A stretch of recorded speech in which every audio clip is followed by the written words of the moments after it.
Recently, Murphy Napier released a video talking about her unpopular bookish opinions. And I thought, I want to do that.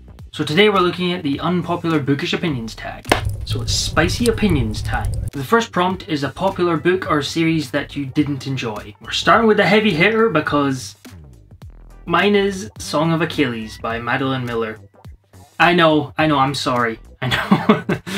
This is a terrible idea for a video. This book seems to be beloved by absolutely everybody, but I just didn't like it that much. I'm sorry. I'm not really interested in romance in books that I read, and that is a huge part of Song of Achilles. I found the plot to be pretty simple, and I know it's retelling, but it's just, there wasn't a lot to it because it was so character driven, but then their characters were very much, their development was tied to their relationship and how they were pining over one another, and it was just, I didn't hate it. I didn't absolutely hate it. I never connected with the characters, and it's not really my type of book. Please don't burn me. The second prompt is a popular book or series that everybody seems to hate, but you love. For this I've got two, starting with Alloy of Law. I don't think this is hated. It just seems to be, it's whatever, it's one of Sanderson's weaker works. I'm not really that fussed for it.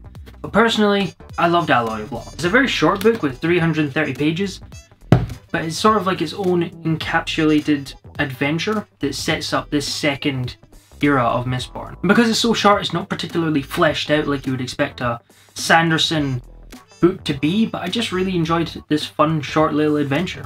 Also, I do think it depends when you're reading a book, and it helped that I read this on holiday during the summer when it was nice and it was all good.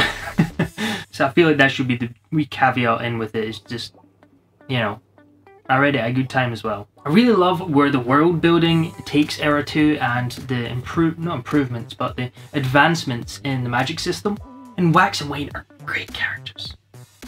I also really like Marcy and Steris. They're both fantastic characters as well. However, you don't really get that much of Steris, but I have heard that she's more prominent Bands of Morning onwards, and I've only read Alloy of Law and Shadows of Self, so I'm looking forward to learning more about her character. Because I do really like her whenever we do get some screen time with her. Or page time with her. You know what I mean. The second book is Empire of the Vampire. Again, I don't think this is hated. This seems to be one of those ones where people either really enjoy it or really don't like it. It creates some strong opinions. I know some people are really put off by the angst in it, which seems to be pretty prominent in J. Kristoff's work. But I love this book. The world building and the scope makes it such a fully realized world. I love the humor, I love the prose. The thing about Kristoff is, in Nevernight I found some of his prose to be too metaphorical and too purple. For my preference, again, this is all my opinion. But this really rode a happy medium for me. There was plenty of flowery writing, which I do really enjoy, but it was more streamlined and less over the top. I also love the characters in this, and I'm a sucker for a big epic quest. That is one of my favourite tropes. Plus, throughout the book, there are interior artworks, which is always a plus. Love artwork in books. And now I want to read more vampire books. I was never that interested in vampires, but after this, more please. Please, sir.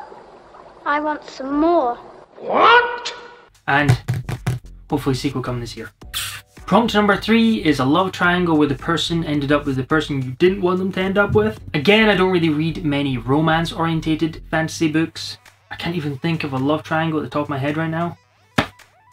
Love triangle. Oh yeah, that's a really sad one. I don't think Gollum ended up with who he should have. I think Gollum should have ended up with the Precious. That was really wholesome, that relationship. The fact that Magma came in and took Gollum away from the Precious was really sad. However, the fact that the Precious then ended up with the Magma as well, that's a complicated relationship, that. Prompt 4, a popular book genre that you hardly reach for. This is an easy one for me. Sci-fi. Space and the aliens. I've said this in previous videos, I do want to read more sci-fi this year. The only thing is, during spring and summer, I don't really want to read about the cold vacuum of space. That's not what I think with spring and summer. So I might read more towards the end of the year. Then again, I might sneak in some, like Murderbot and also Stormblood I picked up recently, and I do really want to read that, so. More space adventures. Prompt 5, a popular or beloved character that you do not like. Two come to mind. Rand in The Great Hunt. He's not a very smart man. I don't hate him, but I just don't feel overly connected to him as a character. I did really like the aspects of him sort of becoming a lord or being perceived as one, and his friends really not liking that and thinking it's him kind of putting it on and making people have this opinion of him.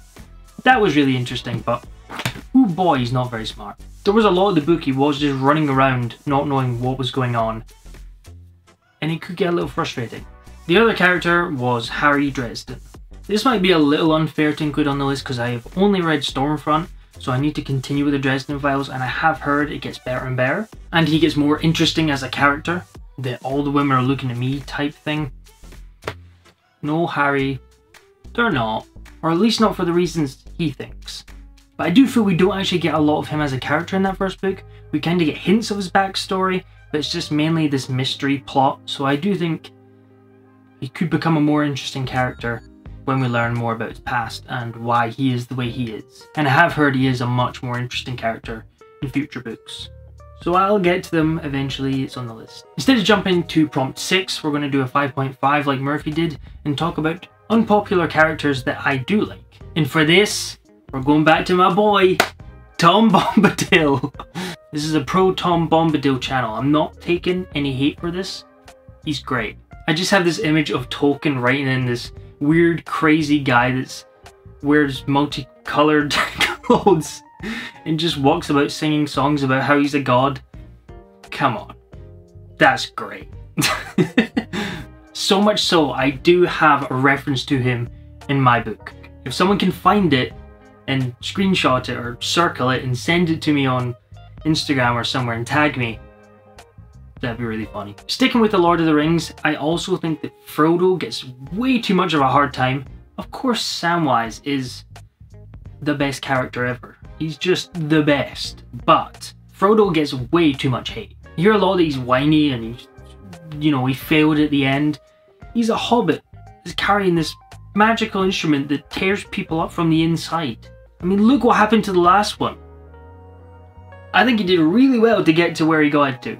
My poor Frodo. Wasn't the adventure he was hoping for, that's for sure. Prompt 6, a popular author that you just can't get into. I can't actually think of an author I've read multiple books from that I didn't like any of them. It feels really unfair to just pick an author that I've read one book from. I did read A Deadly Education by Naomi Novik. Well, I think I read about 10-50% of it and I DNF'd it. The start felt really info dumpy to me. We got like the main character's past was just like told to me from their perspective. It didn't happen. It wasn't naturally through the story. It was just here's their backstory, here's a bit of lore about the place they're in, and it just didn't work for me at all at the time. Not to say that I won't ever go back to it because I'm tempted. It's supposed to be a really interesting story and I do like the world building in it, but it has certainly put me off from reading more of Naomi Novik's books. I'm pretty sure she did the Temeraire series, which is supposed to be really popular with dragons, so I might try that. That's meant to be really, really good. Again, let's do a 6.5, author that isn't particularly popular, that I think should be more popular, that I love. That's one of my problems with making these lists, is I immediately gravitate to the ones that I'm reading currently or have read recently. So I'm going to say Chris Wooding. The Darkwater Legacy, starting with the Ember Blade and then the Shadow Casket, is one of my favourite series of all time. It's so good.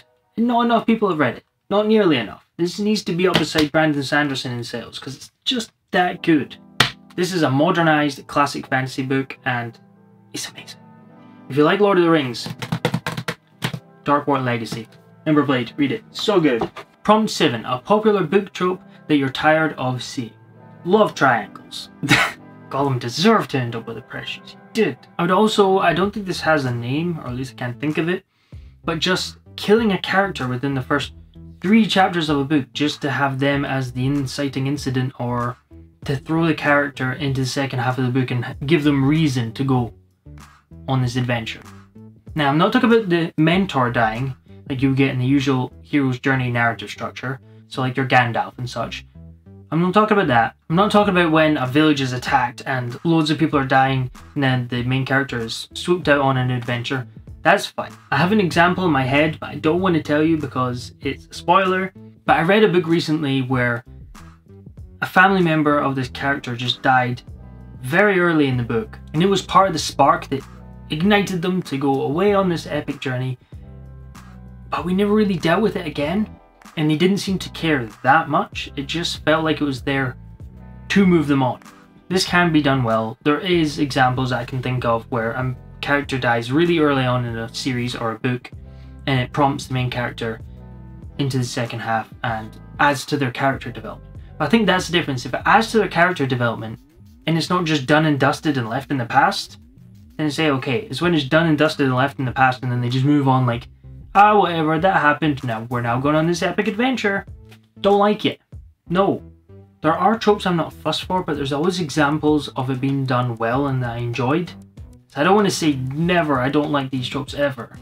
I guess also like the lucky novice, like you would get a chosen one that just seems to pick up everything really quickly. I really like to see a character go through the ringer, really have to spend the time to build up their skills. So I don't like when a character is just instantly the best. But again, I've seen examples where that's done really well. Like I really like Kavoth in The Name of the Wind. Not necessarily him as a person, but I like his character, and the fact that he is so smart and picks up these things really quickly works for him. So again, it can work, it's just not my favourite thing and it's really hard to do. Again, we're going to flip it with a 7.5 and talk about tropes that people don't seem to like that I love. The Chosen One. Classic. Can't beat it. Love it every time, for the most part. Quest Fancy. Yes. The Sunshine and Grumpy character combo. Brilliant. Animal companions. All-time favourite. I'm always there for animal companions. And of course, Found Family. So wholesome. Love it every time. Again, asterisks. Not every time, but every time. Prompt 8. A popular book series that you have no interest in reading. I find YA is always a hard sell for me. It has to be something really interesting to make me pick up a YA series. I just don't gravitate towards that more youthful narrative style. Also, like I said earlier, romance isn't a big thing that I'm that interested in reading. So given that, Sarah J Maas books. I believe our Throne of Glass series is YA, but our new one's adult fantasy, but even still, I don't think I would enjoy them, so I probably will not pick up any Sarah J Maas books. Prompt 9. The final prompt. The saying goes, the book is always better than the movie, but what movie or TV show adaptation do you prefer more than the book? Oh, Wheel of Time. I'm just kidding. No, Wheel of Time was not good. I might have said Shadow and Bone, but I just started season 2, and I have some issues with season 2. If you're just starting season 2, in episode 1, what I want you to do, count how many times the villainly character in a particular scene laughs, and then everybody else laughs and joins in. It's usually not a joke, it's usually at the expense of the hero. It's like, oh, you think you're gonna get out? Ha ha ha ha. And then everybody else starts laughing as well. It happened like 3 times. That never happens in real life, ever. Not even once. So to happen 3 times in one episode, this is a small gripe, but it really annoyed me. Another one, there was the heroes running away from some guards, and they were getting away, and then the locals all moved in so the heroes could get away. But they cut, and then they pointed it towards the locals who were standing in the way of the guards, and they just sort of stood there looking at the heroes like, for far too long. I was sitting there thinking, we get it. They moved in the way, and that's terrific. It's going to help them get away. Fantastic. But all I could think was, are the guards on the other side just going, let them have this moment. It's really wholesome. We'll just stand here before we try and break through and capture these fugitives. We'll just stand and wait. And I know these are very small gripes, but there's lots of little things that really bothered me. So I'm not going to say that, even though I didn't love the books either. But what I will say is Queen's Gambit. I will preface this with the book is also fantastic. The show is a very faithful adaptation, and I really like the ambiance and the atmosphere that the visuals create in the Netflix adaptation. So if you're going in and you haven't read or watched it, I would recommend watching the show first. But the book is also great, but the TV show does have that leg up. I really like Anya Joy-Taylor as the main character. She did a fantastic job, and all the set design and the way it was shot was really good. Top tier show, highly recommend. And that will do it. That is my unpopular bookish opinions, and I'm sorry. And again, these are just my opinions. If you did enjoy one of these books that I didn't, doesn't mean the book's bad, it just wasn't for me. I've actually picked books up because someone said they didn't enjoy it for X, Y, and Z reasons, and I love X, Y, and Z reasons, so I'm not saying any of these books are terrible, just not for me. So let me know your unpopular bookish opinion in the comments, and thank you very much for watching.